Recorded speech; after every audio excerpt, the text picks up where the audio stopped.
This is SBR's Football Betting Daily. Take us to kickoff.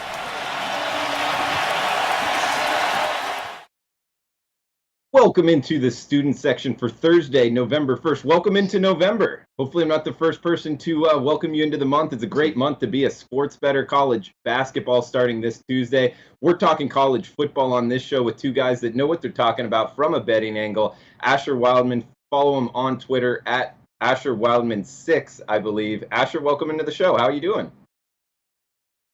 Hey guys, happy Free Taco Day at Taco Bell. Shell, and oh, by the way, we got an Orlando Philly special where Mickey Mouse takes on the Philly cheesesteak tonight in Orlando. A game that you'll be going to, heading over right after the show. Excited for you. Should be a fun one at Spectrum Stadium there with Temple at UCF. And right there around the Temple area, up there in the Northeast Philadelphia area. Big man on campus. Follow him on Twitter at Jeff Nadeau. Jeff, welcome into the show, man. Doing good, Drew. Thanks for having me. Always good to chat with you two about football. But next week I'll be there, Temple University, Leacourt Center, Temple, LaSalle, a Philly 5, only against North Philly, right across the street, not far. Will be a city battle. I'm looking forward to it. But we got football from Temple tonight. We got football from Temple tonight. Guys, I guess hell, we can just start off with this game. We'll get into some of the bigger games on Saturday after. But I guess, Asher, you're going to the game. You're right there in the Orlando area. Have at it. You looking to lay doubles with UCF and anything totals-wise in this game tonight? Yeah, I am. And let me just be clear about this. It's going to be all about the UCF tonight in Orlando. And it's one reason. UCF legitimately has a shot at a playoff. Forget the fact I'm a mater. Forget the fact I'm a fan of UCF and an Orlando resident. This is a game for UCF that they absolutely have to Steve Spurrier the crowd, Steve Spurrier the scoreboard, to have any respectability and shot at getting into a postseason berth with the playoff. Yeah, I mean, 20 straight games in the win column. Style points are going to matter, which you were alluding to with the college football playoff talk. It's an outside shot, but they have a chance to get into the discussion. Big man, I'm guessing. Well, we've talked about it a little bit, but are you leaning towards the Temple side tonight? Drew, minute to minute as this game gets closer and closer, I worry about Central Florida. Listen, they're going to be able to run the football. That's not going to be a problem. Here's the problem, though. Temple are terrific against the pass. They're phenomenal, frankly. They're fourth nationally in yards per play as far as that's concerned. They limit big plays and explosiveness. They're very good at just, really leading the nation in pass yards per attempt. They don't allow it. I wonder if Milton doesn't play, which I guess he will, suppose he's going to, but this could be one of those things where he doesn't play right before the game or something random.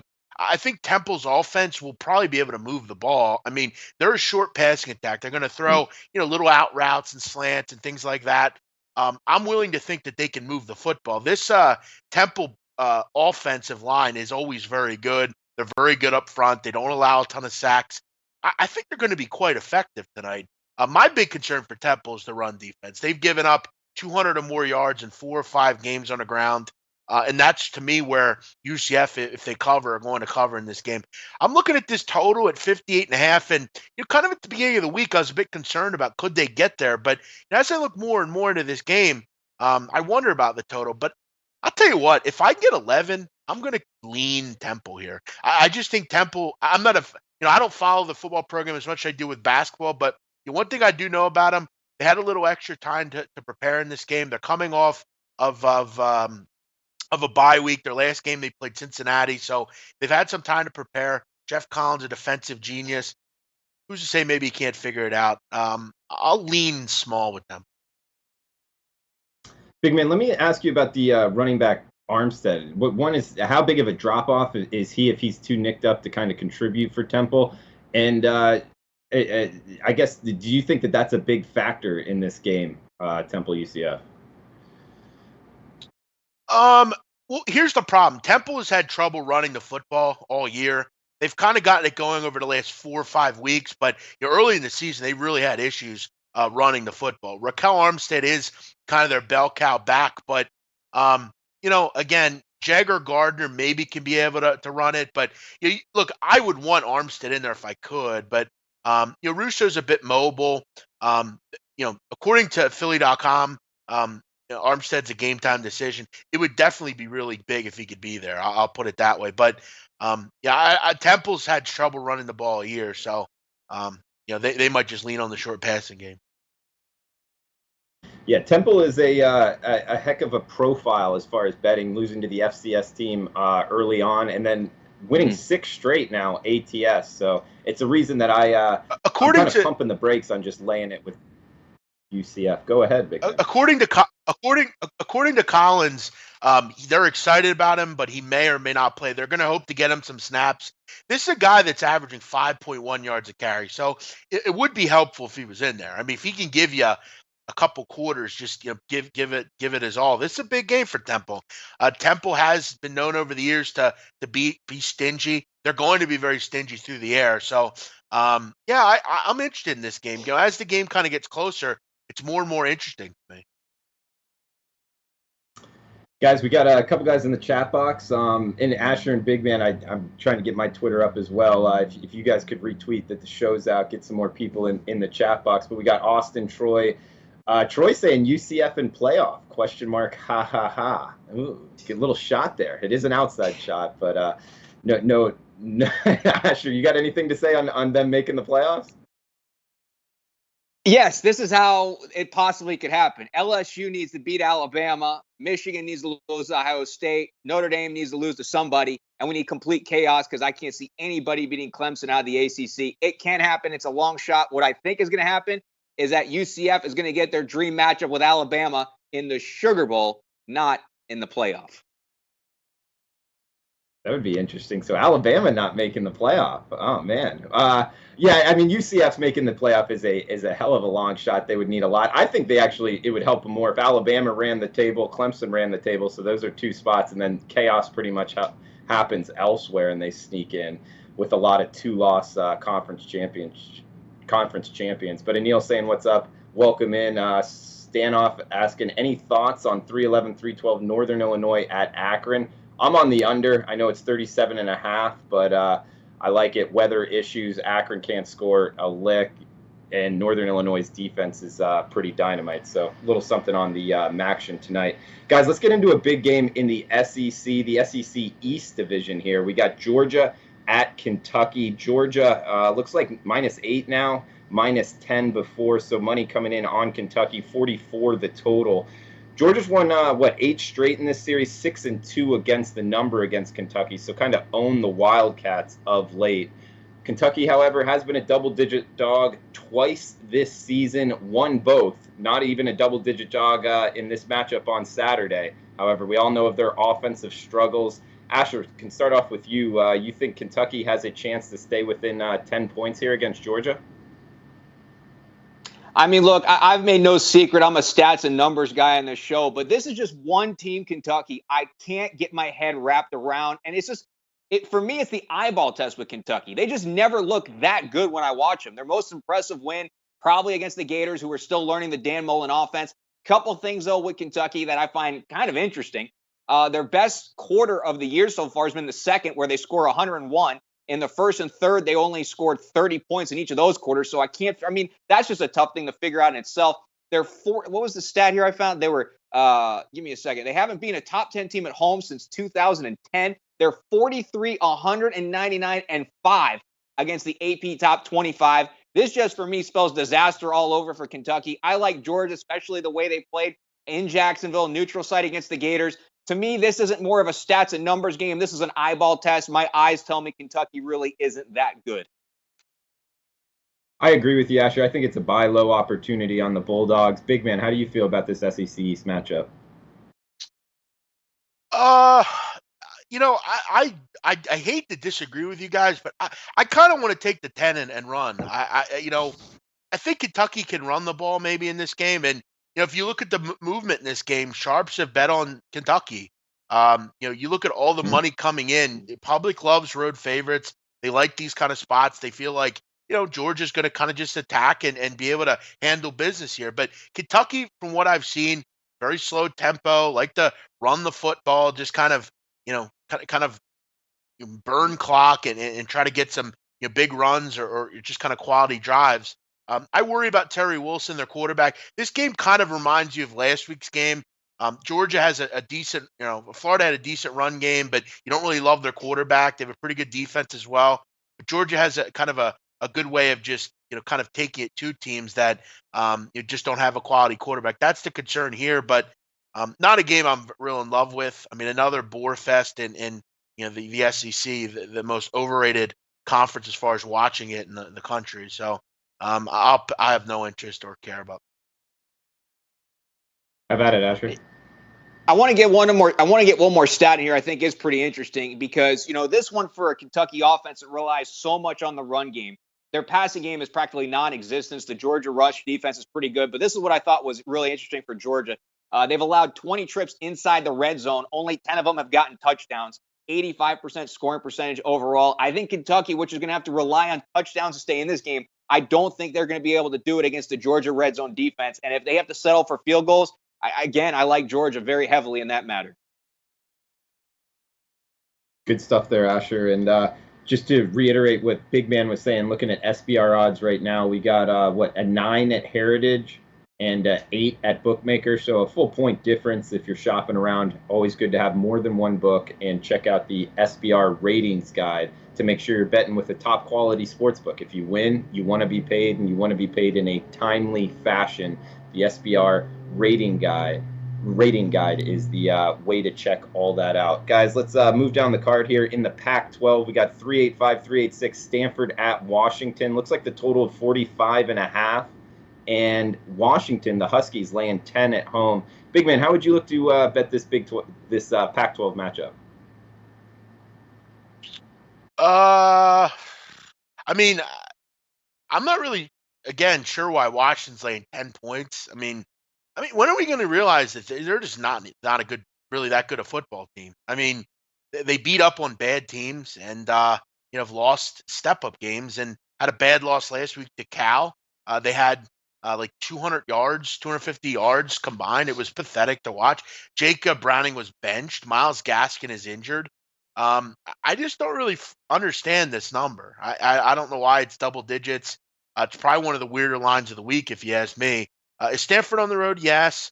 But I think one thing we've learned about them, they have the ability to move the ball. Keller Christ has looked, or the quarterback, Keller Christ. Or who's their quarterback? I always get these two confused. One left the program. Who am I thinking of? Keller Christ, yeah, I believe he left the program, He's at Tennessee. The new quarterback, whatever. I get so many names. There's so many names you get them confused sometimes. But he's been able to move the ball. Siegel Whiteside's been a nice receiver for them. You got to wonder when Bryce Love will kind of get going. That's the big question. But yeah, I don't understand this number. It seems too high to me. I get making Washington a favorite because they're at home, but a double-digit favorite, I don't know about that. Doug's in with it. KJ Costello, that's it. That's the name you're thinking of, Big Man. But Asher, what about Washington laying 10 at home versus Stanford? You got any opinion on betting it? Yeah, I'm actually with Big Man on this one. And also, I think the over-under at 45.5 last I saw, I actually think that one might be a little too high. I think it's actually going to be a low-scoring game. Forget the fact that the Washington defense gets all the headlines this year, but a couple interesting stats I did find of note. Stanford 5-0 this year when they force at least one turnover against their opponent. They're 0-3 this year when they don't force a turnover. Guess who's committed a turnover in every single game this year? That would be the Washington Huskies. I think Stanford doesn't win, but I think that they do cover, and I would take the under in this one for this big game in the Pac-12. Okay, like in a defensive matchup here, I agree with you. I haven't bet this matchup, though, so don't have a strong opinion either way. Guys, moving down the card here, we got a late night one, 12 midnight kick on the East Coast. That means it's a Hawaii game with Utah State, the Aggies making the trip out to the island, laying 18.5 or 19.5. They are the more talented team, the better football team. I think it's kind of a tricky handicap, though. It's always going, from Logan, Utah to Honolulu is not the easiest of trips, but either way, 71.5 the total. I still think that they make it here. You know, this is a Hawaii team, guys, that has not had a bye week since week 0. I believe they have their bye week next week. You've seen it in their defense. They're letting up a lot of missed tackles, just a lot of points overall. When Love and company gets on the field there in Hawaii, I think they'll be able to put up points. I think the trip, it's always tricky in the handicap. I still think they cover. They win by 3 touchdowns. Asher, how do you feel about Utah State, Hawaii? Yeah, I'm going to blow you guys' mind with some numbers in this one because I like Utah State to cover and I like the under, and let me explain why. There's so many things that Utah State does right this year. First off, third in scoring offense in the country, 49 points a game. Third in turnovers forced in the country, 21st. Third in kickoff returns. Second in the country in scoring drives under 1 minute. They average 39 points a game on the road, 430 yards of offense on the road. They've scored 50 touchdowns this year. They've only allowed 19. The defense gets very overlooked for this Utah State. But I do want to touch on some things when it comes to Hawaii, okay? 13 of 15 games decided by double digits.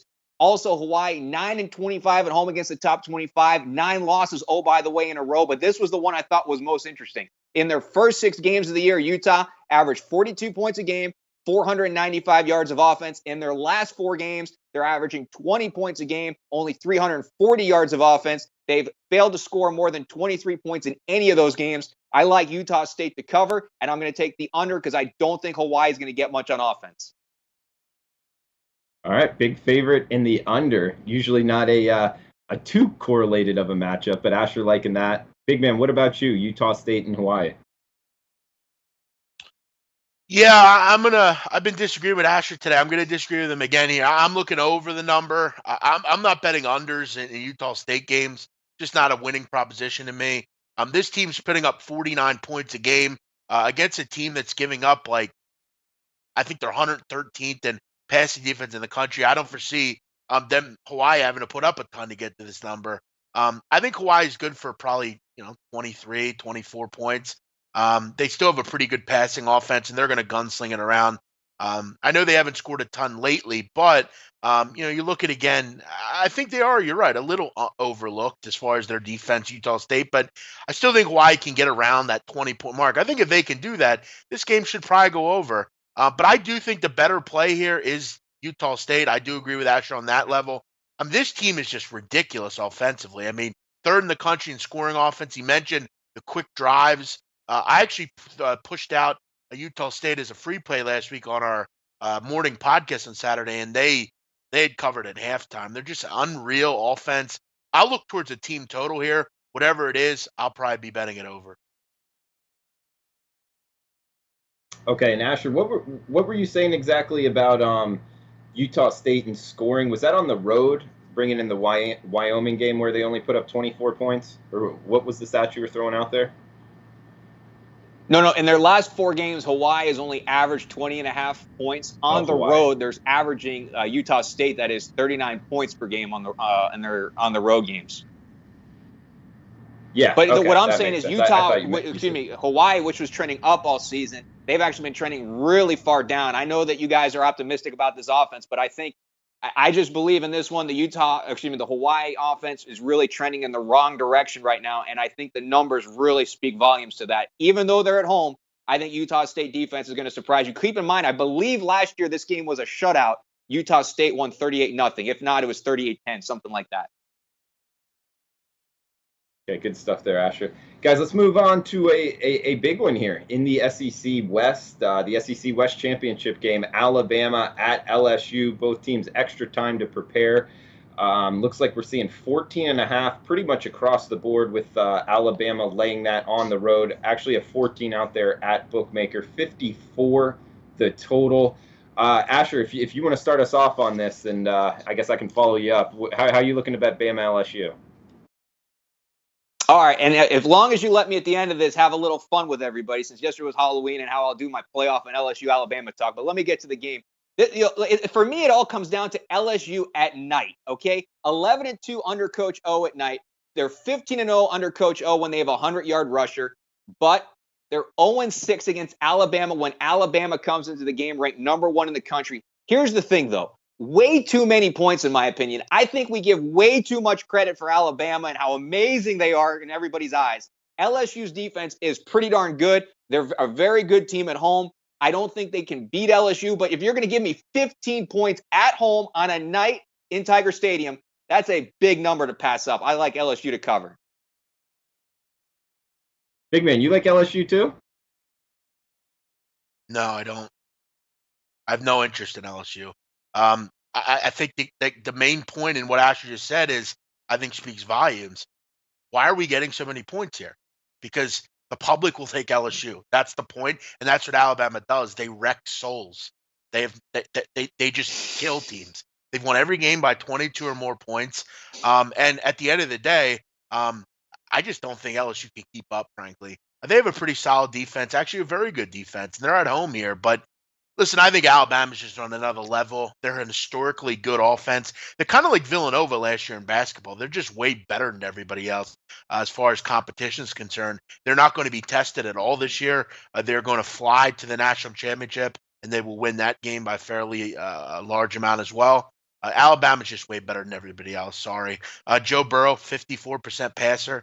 Yeah, I'm good. Ed Orgeron against Nick Saban. I like Ed. He's an ornery guy, and he's an interesting character, but he don't hold a candle to Nick Saban. Alabama 38, LSU 17.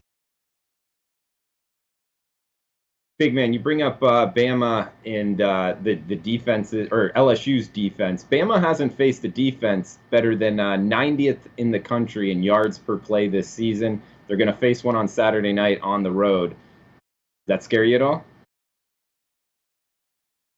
Yeah, listen, I think Death Valley, where's this game? Death Valley, right? Yeah.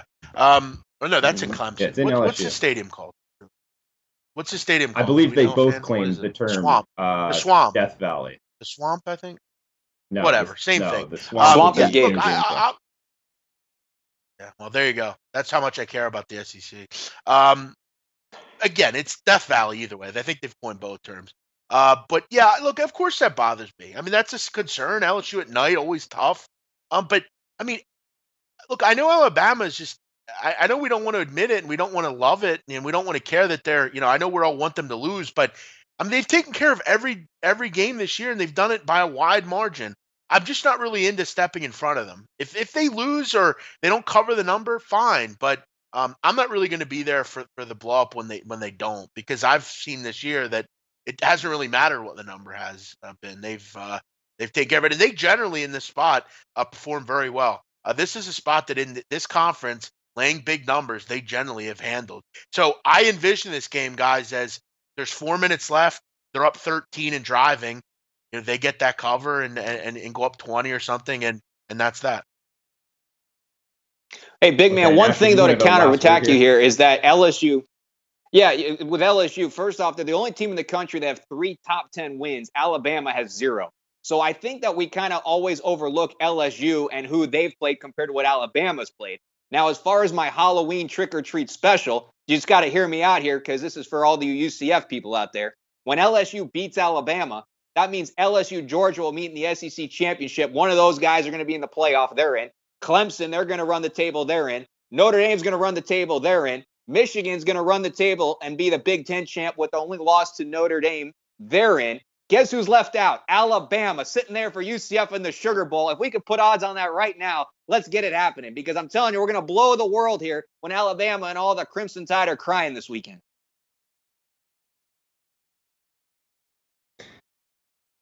I don't know. Big man, no response with that. So we'll just move on to, and I don't either. So hopefully it happens. But Pittsburgh versus what is there Virginia, to respond? 315, 316. I think we know my name. Sorry, Drew. 315, 316. Pitt at UVA, 48 the total. Looks like Virginia laying 7.5 at home in Charlottesville. Asher, what'd you have on this game as far as Pitt, Virginia? I think it's time we start realizing maybe Virginia and Brock Mendenhall are doing something really good. At least they are on defense. Virginia at home, I like it on the short week, Friday night. I think Virginia is going to continue to impress because, quite frankly, every time we've asked if Virginia can step up and challenge and pass the eye test, they've done it. So I'm not going to go against them anymore. I like Virginia at home against Pitt. Okay, like in Virginia in that one. A game I wanted to throw out, and guys, feel free to throw out any games you want to talk about in the chat box as we go down the closing alley here of the student section for this weekend's college football. FAU FIU. I'll tell you, the Shula Bowl is what it's referred to. I think that FAU just beat up both sides of the ball. Chris Robinson, their quarterback, banged up. His ankle is. I went to the game last Friday against Louisiana Tech. He was hobbling around. They threw him out there. He's just not the same quarterback athletically. FAU is 1-7 ATS. FIU is 6-2 against the number this year. What Butch Davis is doing there has kind of been overshadowed, in my opinion, in the recent past by what Lane Kiffin did last year at FAU. I think it's kind of an under the radar game here, and FIU only laying 3 at home is the side. I bet it personally. Wanted to throw that out to the listeners. Big Man, do you have a game off the whole board that you wanted to throw out, something that's kind of tickling your fancy that you like the most? Yeah, I do. I like 372 Wyoming. I like this Cowboy team this week to really take care of San Jose State. A lot of reasons on that, one of which is the absolutely terrible weather that's going to rain down. And it's not going to be bad just precipitation-wise. It's going to be clear. But you're going to have temperatures in the 30s, as far as 30, 31. You're going to have wind chills in the low teens to mid teens. You're going to have 25-mile-an-hour winds out in Laramie. For a team in San Jose is off their first win off of a season that's been horrendous. They have one win. Going to face Wyoming, a team that is very good defensively, I think they're going to have a hell of a trouble here to move the football. You look at offensively, how are they going to throw the ball? Winds are going to be a major problem in this game. This Wyoming team has been very good running the football. They have one player named Nico Evans. San Jose gives up over 4 yards a carry and almost 200 a game. I think from a perspective of Wyoming, it's not been a great year. They went to a more read option quarterback that has been able to move the football. I think it's a raw, cold atmosphere. And I think for San Jose, that the conditions aren't going to be suitable for them to really hang in this game. Drew, if you remember, we were out in Vegas for Wyoming, New Mexico State, first game on the calendar. And I look at this game as very similar. I think Wyoming handled business. I think they make it very difficult on San Jose to move the football. I see like a 24-7, maybe 28-7 type of game. I think Wyoming controls from start to finish. And I wouldn't be surprised if San Jose is in the, around the 200-yard mark. I think they really struggle to move the football in some really adverse conditions. Yeah, they just got their first win of the season against UNLV, I believe, and this is a totally different type of team they're going to face in Wyoming. I like it. 39.5 the total. Do you also like the under, considering all the weather issues? Yeah, the problem with that is the numbers moved considerably. It opened 45.5. People came in and took this number way down. We're actually seeing a total tonight even lower, which is the lowest total since 2016. A total at 37.5. I think I wouldn't be surprised if we see that in this game. This has 36-37 closing total written all over it. This is going to be terrible conditions. It's not easy to get to Laramie either, especially off of a big win. This is a big letdown game because I think we have to all realize San Jose State.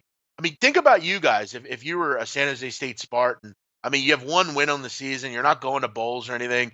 You got to go up and play in the cold weather. You're not really used to that where you live now. It's just. You ever feel that first shot of cold air? In the winter. I know maybe Asher doesn't, but Yeah, or you, terrible. Drew, but I do. It's not good. And I've been in the cold weather my whole life. No.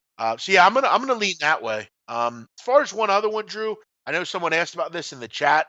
I like Army this week against the Air Force Falcons. I think when you look at games like this, the commander in chief type game where you have two military academies facing each other, and I want to actually bring up a caller that called into our radio show that had a family member that played at Army over the last few years. Not many people know this, but Navy and Army hate Air Force. They don't like that program. They have a lot of bad blood. It's not really from they all love each other, but I think as kind of groups, they don't really like Air Force a whole lot.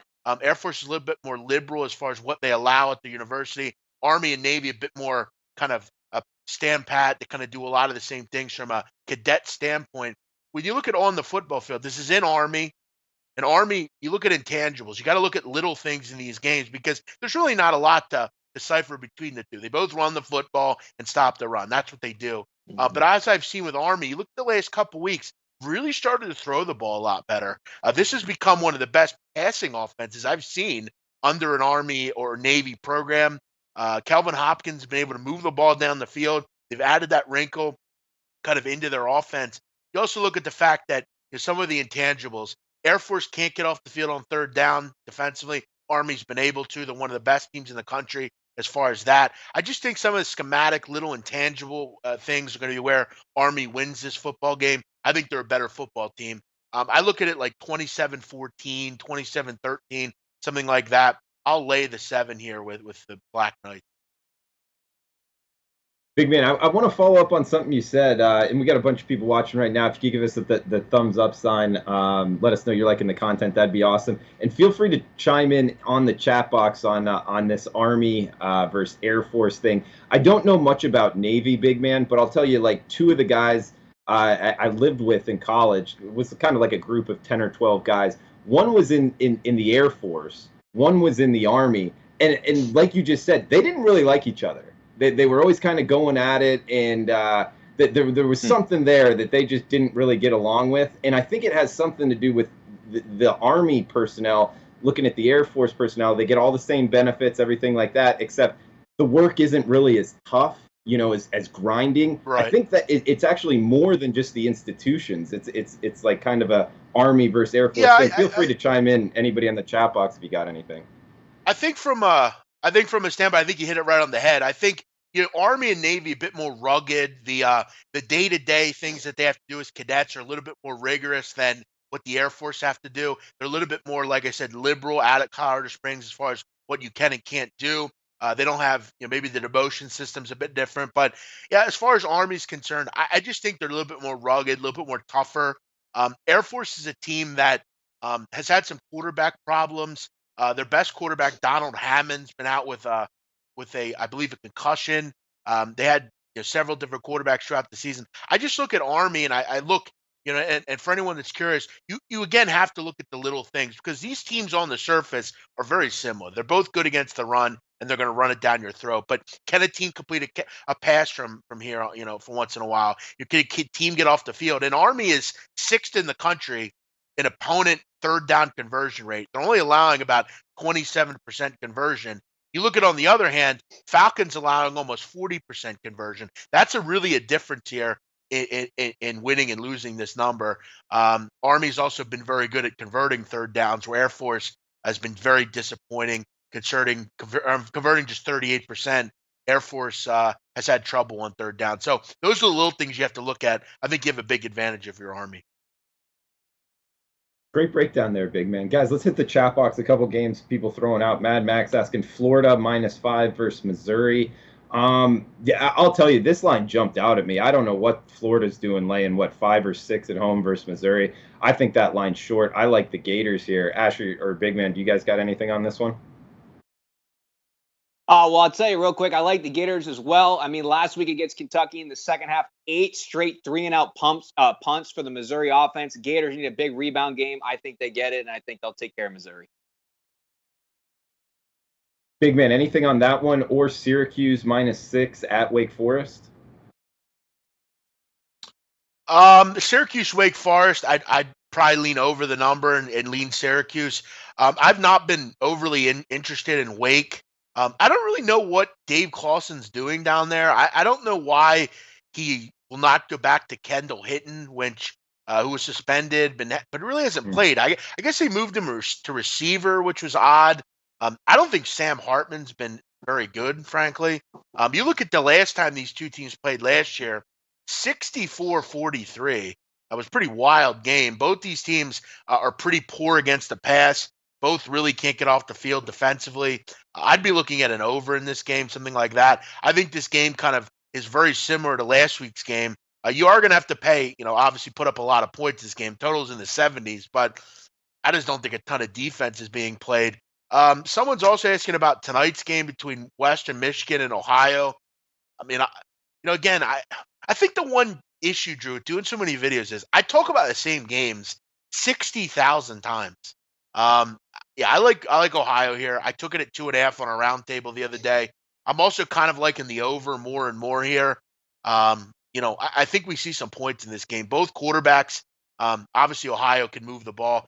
Dreadful pass defense. I'm willing to think this new quarterback Ellaby can move the ball a little bit for the Broncos.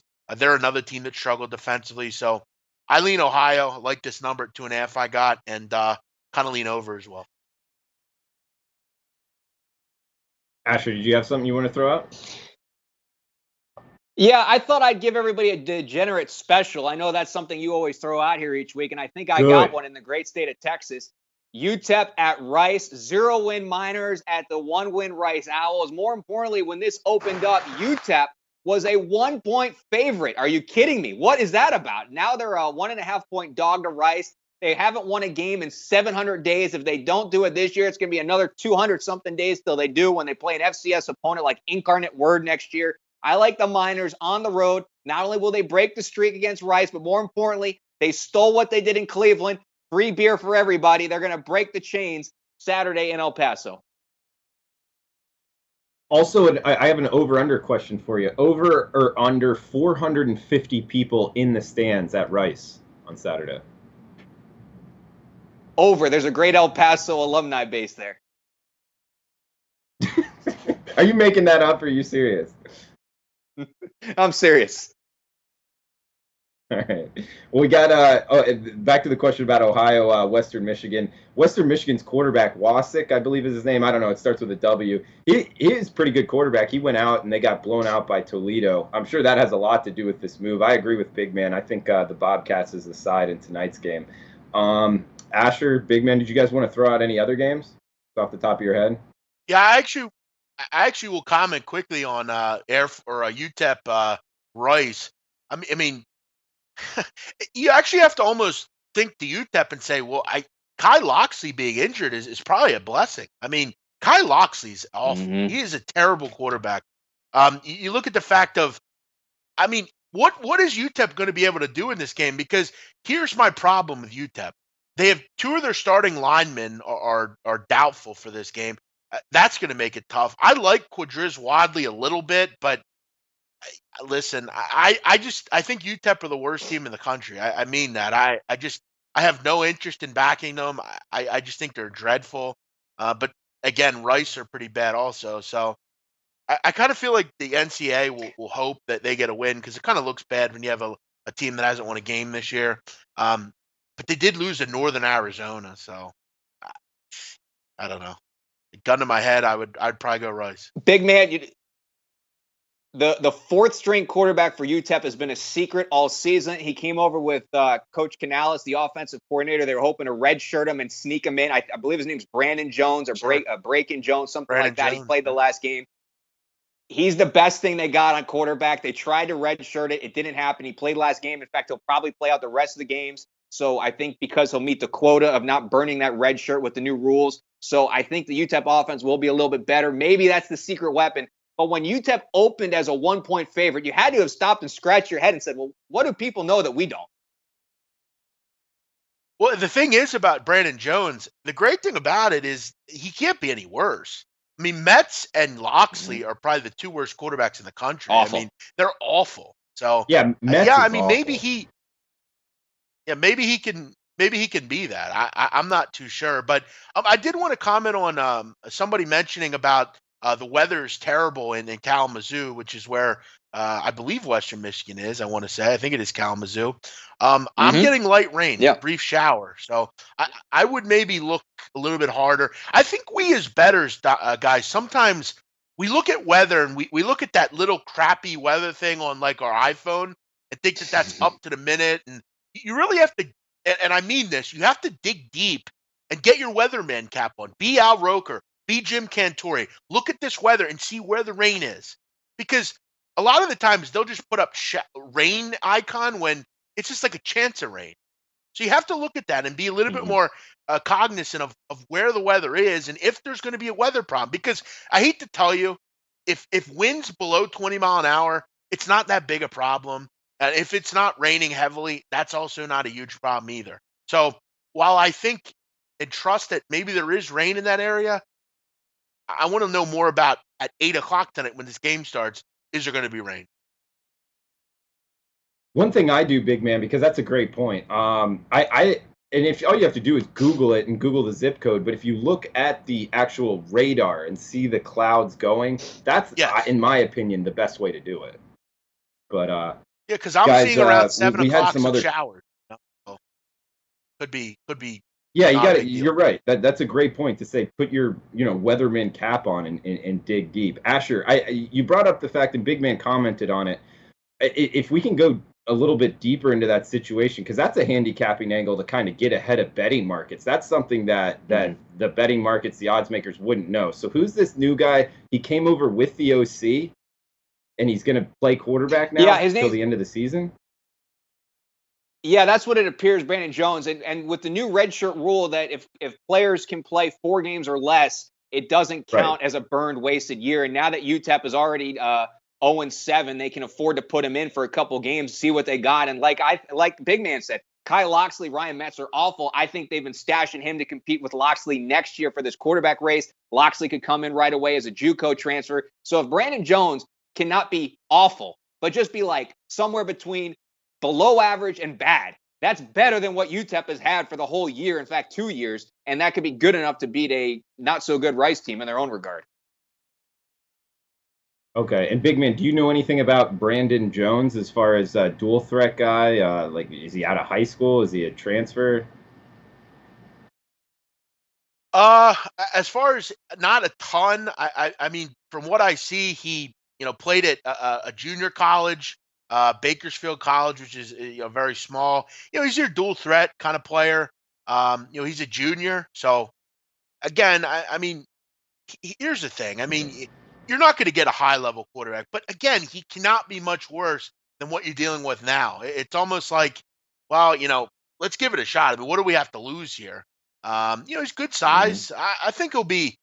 I think he'll be good, if not better than Lock. I mean, Loxley can't be much worse. Loxley's probably to me the worst quarterback in the country from a completion percentage standpoint. This guy's a bit more, obviously mobile as well, and he was 5 for 9 last week. I mean, not bad. It's over 50%. So, and that was against UTEP, UAB, who's a pretty good pass defense, one of the best in the country. So we'll give him a shot. He can't be much worse. Guys, we got a question about West Virginia, Texas we'll get into, but also a couple other here. Ole Miss, South Carolina, or UConn, Tulsa? Anybody got opinions on either of those two games? We got West Virginia, Texas yeah, I mean, here. UConn, I'll tell you, I like. Okay, go ahead. We got ahead, a little Drew. bit of a. Go ahead, Big Man. Yeah, UConn. I was going to Tulsa change the is, subject, so you go ahead. That's a pretty bad game. I have no interest in that. Go ahead and finish that part. Okay, West Virginia, Texas. West Virginia, playing the weekday game against Baylor. I think they do have extra time to prepare. Against Baylor, 568 yards to Baylor's only 287. So I think after that loss to Iowa State, a good bounce back they showed. West Virginia 5-2 ATS on the year, going against Texas just 3-5 ATS on the year.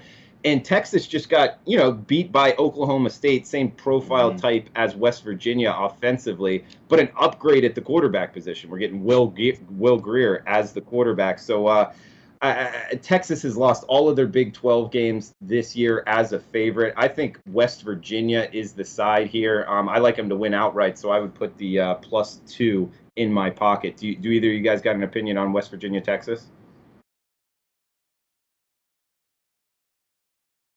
Well, when it comes to West Virginia, Texas, I'll tell you that.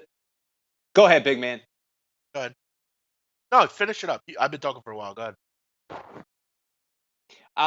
Texas is one of those teams where it's kind of like Penn State, I feel like. You just get such different quality of results every week. I mean, when they lose bad. When they win, they can win ugly. They can win big. I just can't seem to figure out Texas the same way I feel about Penn State. I think those are two of the just most frustrating teams to figure out this year. And if I can't try to figure something out or at least buck the trends, I try to avoid it. So I'm staying away from Texas, West Virginia. Yeah, I mean, for me, I agree with you, Drew, wholeheartedly. I'm not interested in Texas as a favorite. This team is 8-12 over the last 20 in a favorite role. They've only covered one time as a favorite this year. I like getting points with Texas, not laying them. You also look at the fact of, I mean, it, they're the most overrated athletic program in America. They just are. I mean, they don't win ever. They've had 1 or 2 good years, and that was because Vince Young and Kevin Durant decided to play there. Other than that, they're a useless university that don't do anything at the sports level. And I Oh mean, we just no. have to remember that. And that's no difference this year. Texas is not good on defense, and West Virginia is actually better than they are. So let's stop with this stupid narrative that Texas is great on defense. They also have a quarterback question. Who is the quarterback? Is it Bouchel or is it Ealinger? I like West Virginia. I'm a big Will Greer guy. I have no interest in laying the points with Texas. I'll take them here. I'd love to get a 3. Big man, you can't say a big like alumni based university is did you say useless or waste of a university, something like that. Why You got can't to I? do that with the small university because you'll get No, too no. much hate. Listen, There's too many alumni out there. bring it on. I love hate. Bring it on. I'm just speaking the truth. I don't speak rumor or innuendo. I speak facts, Drew. They don't win anything. They have a fucking TV network for what? Why do they have a TV network? Nobody cares. They don't win anything. You put the They were Longhorn the thing up. I 2005 listen, national Tennessee champions, fans. and they won the best game of One arguably our lifetime. that was one time, Drew, and I just said because they had Vince Young. Other than that, they've had nothing. They've done absolutely nothing as a program. Tennessee's the same way. Tennessee fans will tell you about how in 1980 they won the Cotton Bowl. Notre Dame does it too. They haven't won a fucking bowl game of for years. I'm so sick of this college narrative that teams you have to respect. Why do we have to respect Texas and Tennessee and Notre Dame? Notre Dame was good in like the late 70s. Give me a solid bowl win that they've had in 30 years, and I'll shut up. They're the most And T. overrated Martin football won a team. national Texas title, not Peyton Manning. So there. 98 I national mean, I'm champions, just 2005 national champions. Wait, Notre Dame won it in 89 or something like that, 88 maybe, I don't know. yeah. By the way, I A was lot of born national in '89, champions. and I'm 20. By the way, but, All right, good breakdown there, guys. If we have some guys asking about Akron, Northern Illinois. I like the under. Big man, what did you say? It was the lowest total in the last how many years? 2016. Wow, good. And I'm betting the under, 37.5. I guess we hit on most of here in the chat box. Houston, SMU, I don't really have anything. Notre Dame is cash. I agree with you. I'd bet Notre Dame on that side. Houston, I think, should cover against SMU. But, guys, anything on that game? Or if you want to throw out your best bet on the whole board, mine being FIU. FIU -3 over FAU. Just broke it down about 20 minutes ago in the show. Asher, what about you? Anything on Houston, SMU, and also what's your best bet on the whole board? I'll agree with you on Houston over SMU. I think Houston actually what they did against a pretty good USF team was pretty impressive, and against SMU they haven't really shown that much. I like the Houston. I really like the FIU over FAU. You know, typical Lane Train has come to a halt after only one good year of football. Big surprise there. People just got tired of what he's selling down in South Florida. But here's my lock. Utah State covering against Hawaii. Even though you got to give up 19. Not concerned. I think the Aggies can take care of the Warriors in Hawaii. Okay, good stuff there. Follow Asher on Twitter at AsherWildman6. Big man on campus, finish us off, man. What's your best bet on the whole board? Yeah, I mean, remember when Lane Kiffin was the big heralded coach everybody wanted? Big fraud as usual. No secrets there. College football is so watered down. It's pathetic. I mean, just such useless narratives that don't mean anything. Alabama's the best team in the country. That's the only fucking narrative we need to hear about.